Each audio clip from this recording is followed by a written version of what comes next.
கிட்டத்தட்ட ஒரு 500 கோடிகளுக்கு மேலாக ஒரு கோயிலுடைய சொத்து மட்டுமே வந்து அட்டையை போட்டுட்டாங்கன்ற மாதிரி தான் சுருட்டி இருக்கிறாங்க. ஆமாம், குறிப்பாக சென்னை நுங்கம்பாக்கத்தில் தான் அறநிலையத்துறையுடைய தலைமையிடம் இருக்கு.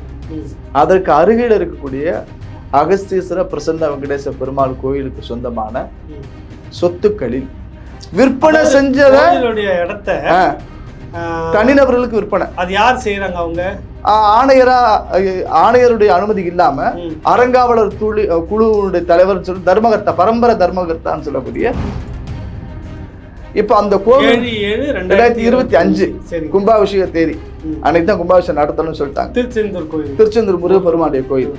அந்த கோவில்களில் சில சிலைகள் எல்லாம் உடஞ்சு போயிருக்கு. வீரபாகத்தேவருடைய சிலைகள் மற்றதெல்லாம் உடஞ்சு போயிருக்கு.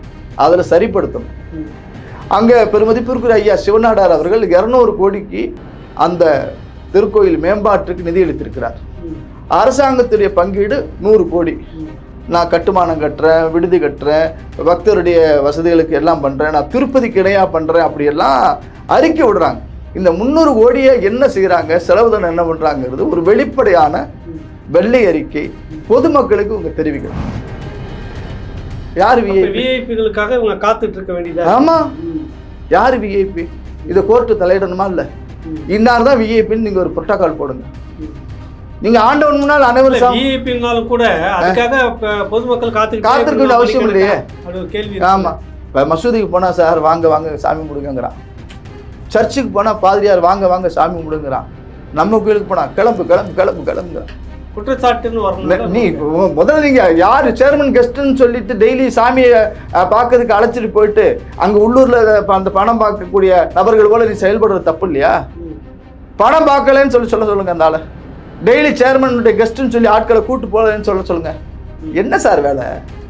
அப்ப உங்களை தான் சொன்னேன், இந்த ஆட்சியில் இருக்கக்கூடிய நபர்கள் அதிகாரத்தை மீறி முருகனுக்கு விரோதமா நடக்கிறாங்க. சில மந்திரி ஜெயிலுக்கு போவான்னு சொன்னேன். போனாரே எங்க அண்ணன் செந்தில் பாலாஜி. அடுத்தது இப்போ நீங்களாம் சேர்ந்து இந்த பொள்ளாச்சியில் ஒரு சந்திப்பு நிகழ்ச்சி ஏற்பாடு பண்ணுவீங்க. முன்னாள் காவல் அதிகாரி பொன்மாணிக்கம், அது என்ன பஞ்சாயத்து? ஊருக்கு, நம்ம இந்தியாவுக்கு, நம்ம வெளிநாட்டிலேருந்து இங்கே வந்துடுச்சு.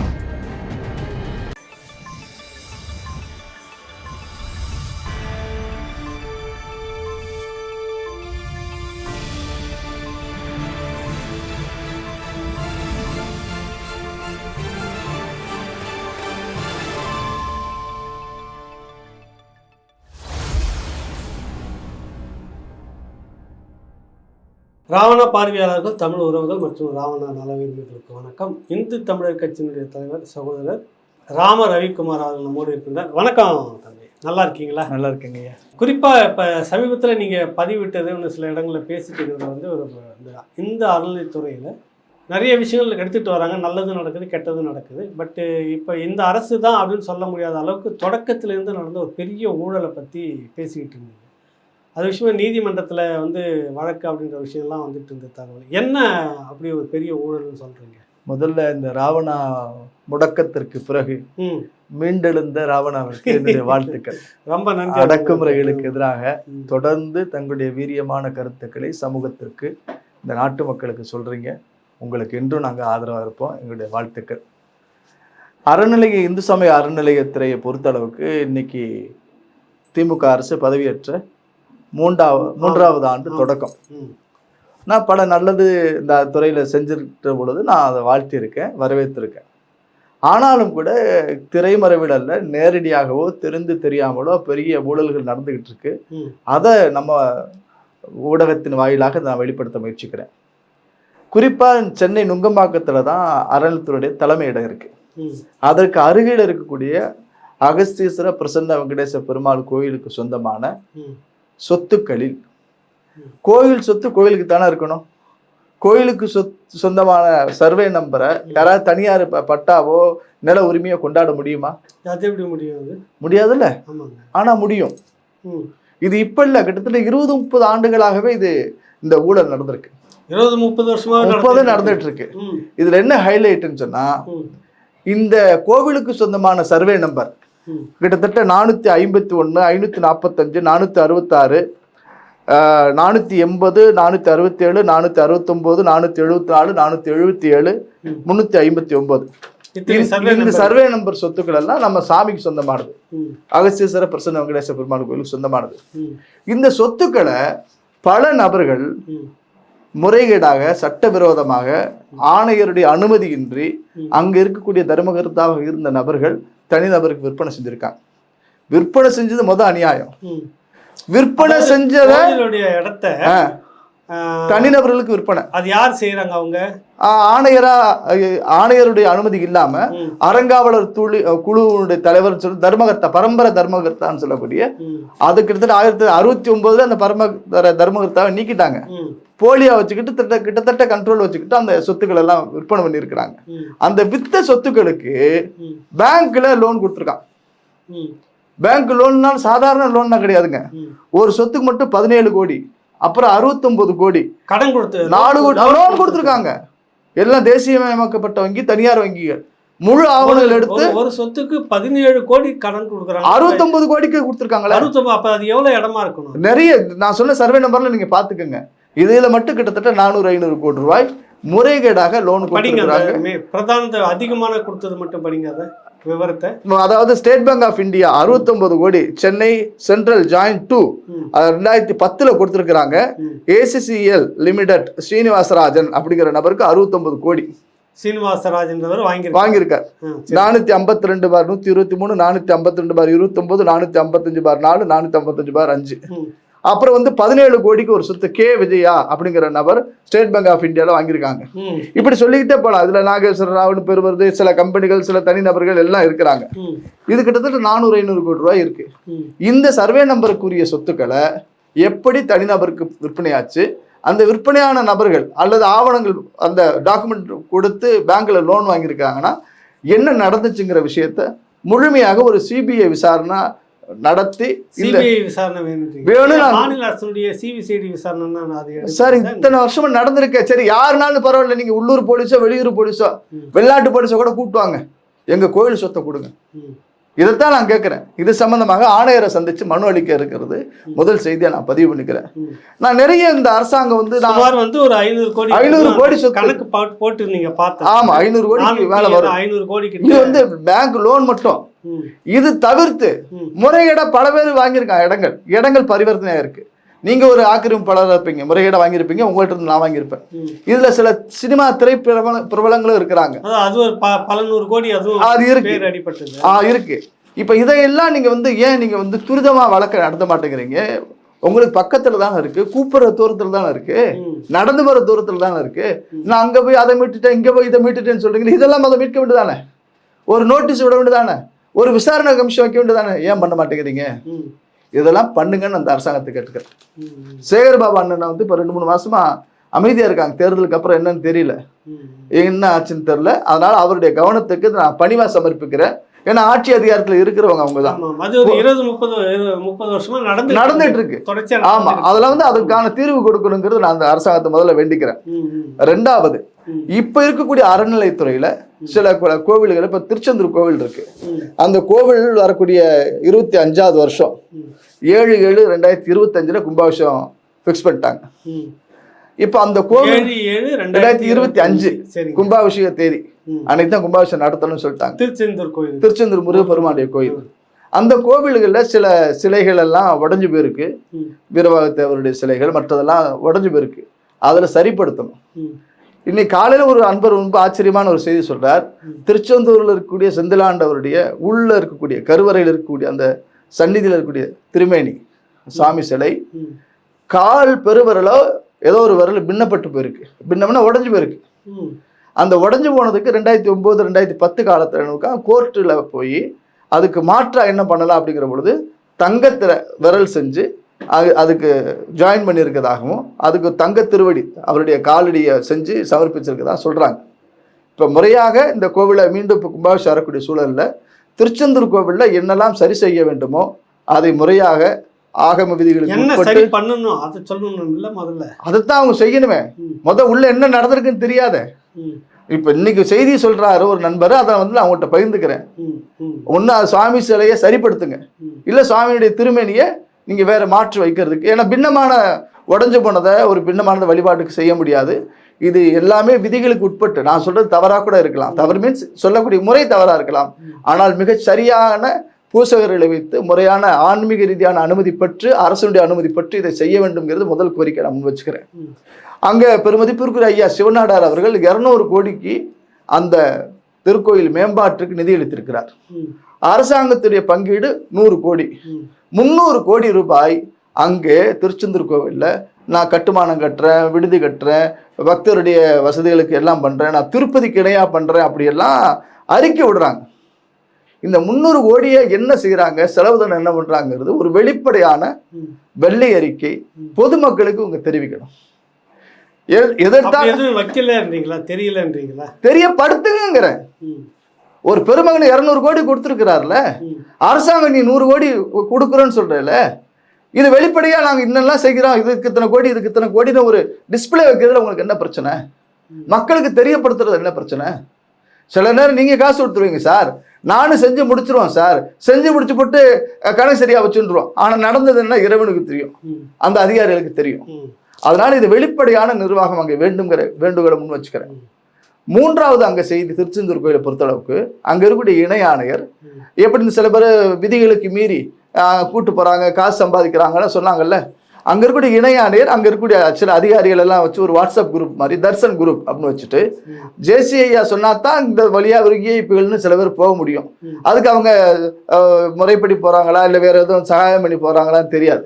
இதுல ஒரு மிகப்பெரிய வாட்ஸ்அப் ஸ்கேம் நடக்குது, அதை முறையா விசாரிங்கன்னு சொல்றேன். WhatsApp scam?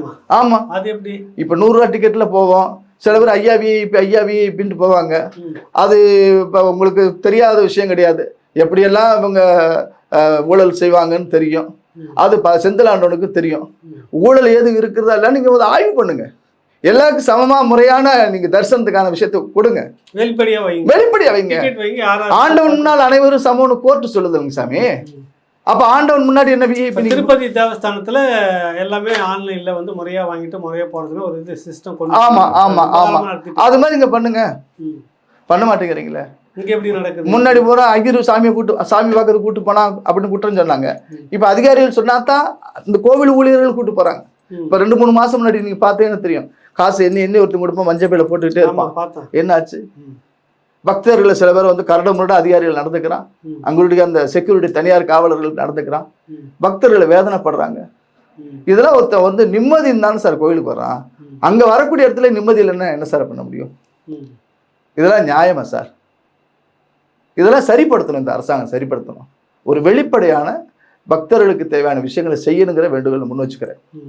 3வது அங்கதான் கொடுமை, பரவாயில்ல திருச்செந்தூர் தான் அவ்வளவு கொடுமையா இருக்கு அப்படின்னு சொன்னா பழனி கோயிலுக்கு அடுத்த ஒரு பிரச்சனை இருக்கு. இங்க திருச்செந்தூர் கோவில இன்னொரு செய்தி நான் சொல்லிடுறேன். அந்த பிள்ளையார் சன்னிதி இருக்கக்கூடிய வழியில வந்து பக்தர்கள் சாதாரண தர்ம தரிசனம் பொது தரிசனத்துக்கு போயிட்டு போது காக்க வைக்கப்படுறாங்க. 2 மணி நேரம் 3 மணி நேரம் காக்கப்படுறாங்க. இயல்பா நீங்க நிறுத்தம் இல்லாம பக்தர்களை அனுமதிச்சாலே அவ்வளவு ரஷ் வராதுங்க. அப்ப இந்த நிறுத்ததுக்கான காரணம் என்ன? விஐபி வர்றாங்கன்னு. யாரு விஐபிகளுக்காக இவங்க காத்துட்டு இருக்க வேண்டியதா? ஆமா, யாரு விஐபி? இதை கோர்ட்டு தலையிடணுமா? இல்ல இன்னார் தான் விஐபின்னு நீங்க ஒரு புரோட்டோகால் போடுங்க. நீங்க ஆண்டவன் முன்னால் அனைவரும் விஐபினாலும் கூட அதுக்காக பொதுமக்கள் காத்திருக்க அவசியம் இல்லையே. கேள்வி. ஆமா, இப்ப மசூதிக்கு போனா சார் வாங்க சாமி முடுங்கிறான், சர்ச்சுக்கு போனா பாதிரியார் வாங்க சாமி முடுங்கிறான், நம்ம கோயிலுக்கு போனா கிளம்புங்கிறான். அப்ப எந்த மதம் உருப்படும்? நிம்மதியா கிளம்பு. அங்க ஆந்திரா போனா ஜர்கண்டிங்க மாதிரி இங்க கிளம்பண்டிங்கிறான். இது அநியாயமா. 2 நிமிஷம் சாமி பார்க்க முடியலையே நாங்க. இது ரொம்ப கஷ்டமா. கணக்கான மக்கள் அவங்களுக்கு அவ்வளவு 2 நிமிஷம் ஒதுக்குனா கூட நேரம் காலம் போதாது இல்ல. அதெல்லாம் 10 மணி நேரம் நின்றுட்டு இருக்க வேண்டியதா. பக்தர்கள் அதெல்லாம் ஏத்துப்பாங்க சார், முருகப்பெருமானுக்கு பாக்குறதுக்கு வர்றாங்க, ஏத்துப்பாங்க. அந்த நேரம் சத்தம் இல்லாம இருக்கு, கொஞ்சம் அமைதியா இருங்க. இல்ல முறைப்படுத்தி நீங்க உள்ள அனுமதியா பார்த்துட்டு போற மாதிரி சொல்லுங்க, ஒரு பக்குவமா சொல்லலாம். முருகா வாங்கன்னு சொல்லுங்க, கிளம்பு வரட்டு. என்ன மாடு மேய்க்கிறீங்களா? அப்படித்தான் பொதுமக்கள் கேட்கறோம். அதனால அதெல்லாம் சரிப்படுத்தணும். இப்ப பழனி கோயில் பாத்தீங்கன்னா சார், அங்க வந்து அறங்காவலர் குழு தலைவரா பழனியில தான் நிறைய விஷயம் நடந்துட்டு இருக்குது. ஆமா, கோர்ட்டு நிறைய உத்தரவு போட்டிருக்கு. அந்த முறைப்படி கிரிவல பாதைகள் அதெல்லாம் ஆக்கிரமிப்பு எடுத்தல், அப்புறம் சில தனிநபர்களுடைய சொத்துக்கள் எல்லாம் இருக்கு. அந்த விஷயத்தெல்லாம் முறையா சட்ட ரீதியா அந்த திருக்கோயிலுடைய இணை ஆணையர் திரு அண்ணன் மாரிமுத்து அவர்கள் சிறப்பா செயல்படுறார். அதெல்லாம் அவரை நான் முழுமையாக ஆதரிக்கிறேன். ம். ஏன்னா பல பேர் எடுக்க தயங்கிய விஷயத்த கோர்ட்டு ரீதியில் அவர் எடுத்திருக்கிறார். அதெல்லாம் பாராட்டுற. சில கஷ்டங்கள் இருக்கு. அது வியாபாரிகள், சின்ன சின்ன சில்லறை வியாபாரிகளுக்கெல்லாம் கஷ்டம் இருக்கு. அதை மாற்று இடங்கள் கொடுக்கணும், அல்ல மாற்று யோசனை செய்யணும்னு சொல்லியிருக்கோம். அதை அவங்க கன்சிடர் பண்றாங்க. இப்போ கிரிவல பாதையில எந்த வண்டி வாகனமும் போக முடியாது. சுற்றிலும் தடுப்பு, நீதிமன்ற உத்தரவு அடிப்படையில் பேட்டரி கார் விட்டுருக்காங்க. அப்புறம் இலவச கட்டணமில்லா பேருந்துலாம் விட்டுருக்காங்க. அந்த கோயிலில் சிறப்பாக நடந்துகிட்டு இருக்கு. ஆனால் அங்கே மிஸ்டர் சந்திரமோகன் அறங்காவலர்களுடைய தலைவராக இருக்கிறார். இப்போ தலைவர்னா தலைவருக்குரிய மரியாதை கொடுப்போம். இப்போ ஒரு வண்டி இருக்குன்னா வண்டியுடைய ஓனருக்கு மரியாதை கொடுப்போம். வண்டி டிரைவர் நாட்டாம ஒன்றா விடுவீங்களா நீங்கள்? விட முடியாதுல்ல. சரி, சாமி இருக்கு, சாமிக்கு மரியாதை கொடுப்போம். சாமி சுமந்துகிட்டு இருக்கிறதுக்கா ஒரு மாடுக்கோ ஒரு கழுதுக்கோ நான் மரியாதை கொடுக்குமா? முடியாது. ஆனால் பழனி கோயில்ல இந்த சந்திரமோகன், மிஸ்டர் சந்திரமோகன் அறங்காவலர் குழு தலைவருடைய உதவியாளர் என்று சொல்லி நாராயணன் ஒரு நபர், நான் பேர் சொல்லியே சொல்றேன், நாராயணன் என்கின்ற நபர் அவருக்கு உதவியாளர். P A to mister Chandramohan. சரி, அவர் என்ன பண்றாரு? அந்த சந்திரமோகன் அறிவிக்கப்படாத அறங்காவலர் குழு தலைவரா இருக்கார் சார். அலுவலகத்தில் இருக்கிற அத்தனை பேரும் பயப்படுறாங்க, ஊழியர்கள் பயப்படுறாங்க. ரோப்காருக்கு போனா அவரு வாங்க சார் வணக்கம் வைக்கணும். மேல தரிசனத்துக்கு போனா அவருக்கு எங்கேயுமே கேட்டே கிடையாது. தடையில்லா ஒரு தலைவன் போல இந்த அறங்காவலர்களுடைய பிஏ செயல்படுறது. இது என்ன அப்புறம் விசாரிச்சு பார்த்தா அங்க இருக்கக்கூடிய ஸ்டாஃப் எல்லாம் அதிகாரிகள்லாம் சில பேர் சொல்லி புலம்புறாங்க என்கிட்ட. சார் அந்த மனுஷன் நல்ல மனுஷன் தான், அறங்காவலர் தலைவர் சந்திரமோகன் நல்ல மனுஷன், வர்றதும் தெரியாது போறதும் தெரியாது. ஆனா இந்த ஆள் பாத்தீங்கன்னா சார் டெய்லி சேர்மன் கெஸ்ட், சேர்மனுடைய கெஸ்ட்னு சொல்லி டெய்லி 10-20 ஆளுகளை கூப்பிட்டுட்டு தரிசனத்துக்கு போறது வர்றது போறதுமா இருக்கு. இதெல்லாம் அநியாயமா இருக்கு சார், எங்களால வேலை செய்ய முடியலன்னு புலம்புறாங்க. அதனால திரு நாராயணன் அவர்களை அண்ணன் சந்திரமோகன் இந்த அறங்காவலர் குழு தலைவர் அவர்கள் பிஏன்னா உங்களோட வச்சுக்கோங்க. தேவையில்லாம நரிக்கு நாட்டாம கொடுத்தா கிடைக்கு 2 ஆடு கேட்கும்பா. இந்த பழனி கோயில்ல நாட்டாமத்தனை பண்ணார்னா பொதுமக்கள் அப்புறம் அவரை ஏன் வந்துங்கிற கேள்வி எழுப்பக்கூடிய சூழ்நிலை வரும். தேவையில்லாம மிஸ்டர் சந்திரமோகனுக்கு கெட்ட பேர் உருவாகும். வேற என்னென்னலாம் பண்றாரு, நிறைய பண்றாரு. குற்றச்சாட்டுன்னு வரணும். நீ முதல்ல நீங்க யாரு சேர்மன் கெஸ்ட்னு சொல்லிட்டு டெய்லி சாமியை பார்க்கறதுக்கு அழைச்சிட்டு போயிட்டு அங்க உள்ளூர்ல அந்த பணம் பார்க்கக்கூடிய நபர்கள் போல நீ செயல்படுறது தப்பு இல்லையா? பணம் பார்க்கலன்னு சொல்லுங்க. அந்த ஆளை டெய்லி சேர்மனுடைய கெஸ்ட்னு சொல்லி ஆட்களை கூட்டு போகலன்னு சொல்லுங்க. என்ன சார் வேலை? சேர்மன் அவருக்கு ஒரு சாதாரண விஷயம் தான். இப்ப நீங்களே வந்துட்டீங்க, உங்களை நான் கூட்டிட்டு போனோம். நாங்களாம் போறது இல்லையே, நாங்க படியேறி போயிடுறோம். ஓட்டு எதுக்கு நிக்கிறோம்? படியேறி போயிடுறோம், 100 ரூபா டிக்கெட் எடுத்து போயிடுறோம். ஓட்டத்துக்கு நிற்கணும். நாங்க ரோப்காருக்கு அவர் சொல்லி அது கேட்கறது இல்லையே. ஓட்ட நாங்க படியேறினா 13 நிமிஷம், மேல 100 ரூபா டிக்கெட் எடுத்தா சாமி விட்டு வந்துட போறோம். நாங்க அதிகாரத்தை பயன்படுத்தி நாங்க கேட்கலாம், உங்கள்கிட்ட போய் கேட்கலாம், நீங்களும் மறுக்க போறது கிடையாது. நாங்க அது விரும்பலையே. இல்லைன்னா நான் எதுக்கு இதை பேசுறேன்? நான் அந்த விடுதிகளை தங்கினாலுமே நான் காசு கொடுத்து தான் தங்குவேன். இலவசமா தங்குறதுக்கு விலையே இல்லை. அதனால தான் நான் உரிமையா பேசுறேன், உண்மையா பேசுறேன். இந்த நாராயணனுங்கிற நபர் பழனி திருக்கோயில் நிர்வாக விஷயத்துல தலையிடக்கூடாது. தலையிட்டால் சந்திரமோகனுக்கு தான் கெட்டவர். ஏன்னா அப்புறம் அந்த அறங்காவலர் குழு தலைவர்களுக்கு உறுப்பினர்களுக்கு நீங்க எல்லாம் வெளியில போய் வேலை பார்த்துறீங்கன்னா பிஏக்களை வச்சு நடத்துறீங்களா? உண்டியில் என்ன போய் நிக்கணும், தங்கத்தை கணக்கீடு பண்ணா இவர் போய் உட்காந்து பாரு சேர் போட்டுக்கிட்டு. அறிவிக்கப்படாத அறங்காவலர் தலைவர். இது என்னங்க நியாயம்? இது இதெல்லாம் பழனியாண்டவனுக்கு அடுக்கலை. இன்னைக்கு உங்க மூலமா சொல்றேன், இதுக்கு தீர்வு வரும்னு நம்புறேன். அப்படி ஒரு சூழல் நடந்தா பழனியாண்டவன் சந்தோஷப்படுவான். டெய்லி தள்ள பண்றான்டா சாமி. நீங்க ஒரு முறை இந்த மாதிரி குறைகளை முறையிடும் போது சொல்ற விதமே ரொம்ப நக்கல் சார். உண்மையா சார், சாமி எல்லாரும் சொல்ல முடியாது சார், பயந்துக்கிறாங்க. நான் அப்ப இருந்துட்டு நான் சொல்லிட்டு இருக்கேன். இதுக்கு முன்னாடி இந்த இணை ஆணையர் தவறு செய்த போது நான் கண்டிச்சேன். அப்ப உங்கள தான் சொன்னேன், இந்த ஆட்சியில இருக்கக்கூடிய நபர்கள் அதிகாரத்தை மீறி முருகனுக்கு விரோதமா நடக்கிறாங்க, சில மந்திரி ஜெயிலுக்கு போவான்னு சொன்னேன். போனாரா இல்லையா எங்க அண்ணன் செந்தில் பாலாஜி? போனார்ல. அப்ப சத்திய வாக்கு தானே, முருகன் வாக்கு தானே இது. இப்ப சந்திரமோகன் செந்தில் பாலாஜிக்கு வேண்டப்பட்டவர் தான். ஆமா, இந்த ரெய்டெல்லாம் நடந்தபோது அவர் கம்பெனில நடந்துச்சுங்க. சந்திரமோகனுக்கு கம்பெனி. ஆமா நடந்துச்சு. ஒரு செய்தி சொல்றேன் உங்களுக்கு. மிஸ்டர் சந்திரமோகன் அவர் பெரிய தொழிலதிபர் இருக்கட்டும், வாழ்த்துறேன். இந்த சமயபுரத்து பக்கத்துல அக்கரைப்பட்டின்னு ஒரு ஊர் இருக்கு. அங்க சாய்பாபா திருக்கோயில் கூட அவருடைய உதவியோடு கட்டப்பட்டதுன்னு சொன்னாங்க. ஸோ அவர் அப்படி ஒரு லைன்ல இருக்கிறார். இப்போ ஒரு கௌரவத்துக்கு வந்துட்டு இருக்கிறார். நீங்க வாங்க போங்க, பிஏக்கள் எல்லாம் நாட்டாம விடாதீங்க சார். நீங்க சொன்னீங்க நல்ல மனிதன், பட் உங்க பேரு கெடுற மாதிரி அங்க தனி. ஆமா, டெய்லி எங்க அவர் பெருங்கோடீஸ்வரர், அவர் பேரை சொல்லிட்டு இவங்க சில்லறத்தனமா நடந்துக்கிட்டா முறையா? சேர்மன் கெஸ்ட் வர்றவங்க பூரா சேர்மன் கெஸ்ட், இவன் கூட்டு போறவங்க பூரா சேர்மன் கெஸ்ட். எத்தனை கெஸ்ட் இருக்கிய சேர்மன் டெய்லி அனுப்புறாராப்ப? சேர்மன் வந்து முறைகேடா நீங்க உங்களுக்கு வேண்டப்பட்டவளை மட்டும் நீங்க அனுமதிப்பீங்களா? இப்படிதான் நாங்க கேட்போம். அது கெட்ட பேர் அவருக்கு தானே சார். அதனால அண்ணன் சந்திரமோகன் அவர் நலன் கருதி தான் அந்த விஷயத்த சொல்றேன். சரி, நம்ம திரும்ப தொடங்கின இடத்துக்கே வருவோம். வாங்கயா. கிட்டத்தட்ட ஒரு 500 கோடிகளுக்கு மேலாக ஒரு கோயிலுடைய சொத்து மட்டுமே வந்து அட்டையை போட்டுட்டாங்கன்ற மாதிரி தான் சுருட்டி இருக்கிறாங்க. ஆமா. என்ன அநீதினாக்கா, கோயில் இடம் பட்டா ஒருத்தன் பேர்ல போட்டு அதுல லோன் வாங்குனது ஒண்ணு, நிலம் வித்தது போனதுன்னு இன்னொரு பக்கம் நடந்திருக்குது. இதுக்கு எல்லாம் தீர்வு என்னவாக இருக்குன்னு நினைக்கிறீங்க? என்ன செய்யணும்? தீர்வு வந்து அறநிலைத்துறை அதிகாரிகள் முறையாக அந்த சர்வே நம்பருக்கு உட்பட்ட இடங்களை மீட்கணும், கையகப்படுத்தணும். நீ லோன் எப்படிடா கொடுத்தா அந்த பேங்க் மேல நடவடிக்கை எடுக்கணும். ஊரா விட்டு சொத்து வந்து எப்படி கொடுக்க முடியும்? அடுத்த வீட்டு சொத்துக்கு நீங்க எப்படிடா லோன் கொடுப்பீங்க? சரி, நாளைக்கு ஒரு பேங்க் கட்டடத்தையே வச்சு ஒருத்தர் வந்து லோன் கட்ட கொடுப்பியா நீ? சொல்லுங்க சார். கோவில் சொத்து நான் பிள்ளை இல்லாதவன் சொத்தா? எந்த நோக்கத்துக்கு தர்ம காரியத்துக்காக இந்த கொடுக்கப்பட்ட சொத்தோ அந்த சொத்து அதுக்கு தான் பயன்படணும். அப்படி இல்லாம நீங்க முறைகேடா இப்படி ஆவணங்கள் எல்லாம் அல்டா உல்டா வேலை செஞ்சுக்கிட்டு இப்படி பண்ணுகின்ற பொழுதுலாம் அது ஏற்றுக்கொள்ள முடியாதுல்ல. சொல்லுங்க, நியாயமா சொல்லுங்க. பக்கத்துல தானே சார் இருக்கு. அதெல்லாம் 500 1000 கிலோமீட்டர் தள்ளியா சார் இருக்கு? 1 கிலோமீட்டர் கூட கிடையாது சார். ஏன் கமிஷனர் வர வேண்டியதானே? சேரு பாபு வர வேண்டியதானே? வரணும்னு நான் சொல்றேன் சார். அவங்க செஞ்சாங்கன்னா வந்தாங்கன்னா அவங்களுக்கு ஆதரிக்கிறேன், நான் கூட உங்களுக்கு ஒத்தாசைப்படுறேன் சார். உங்களுக்கு நான் எதிர்க்கல, உங்களுக்கு உதவி செய்கிறேன். நியாயமா அறநிலைத்துறை எங்களுக்கு சம்பளம் கொடுக்கணும். அவ்வளவு விஷயத்த உங்களுக்கு சொல்லிக்கிட்டு இருக்கோம். நாங்க இவ்வளவு விஷயம் தேடி எடுத்து நீங்க கொடுத்துக்கிட்டு இருக்கோம். உங்களுக்கு அவங்க உதவி. ஆமா, போலீஸ் நண்பன் மாதிரி நாங்களும் அறநிலைத்துறை நண்பன். எங்களை வந்து விரோதியா பார்க்காதீங்க. நல்ல நண்பன்கிறவன் குற்றத்தை சொல்லுவோம் தான் நல்ல நண்பன்.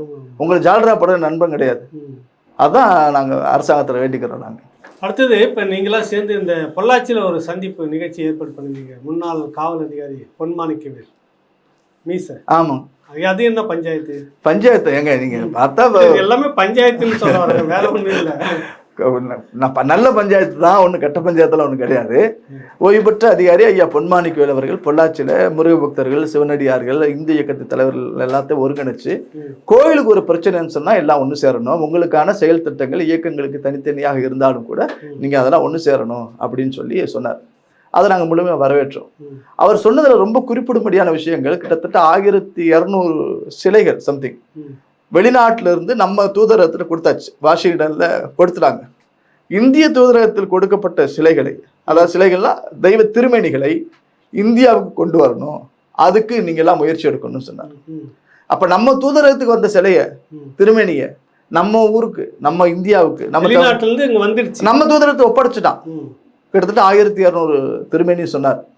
அதெல்லாம் மீட்கிறதுக்கு மத்திய அரசாங்கம், வரக்கூடிய மத்திய அரசு செய்யணுங்கிற கோரிக்கையை நான் முன் வச்சிருக்கேன்.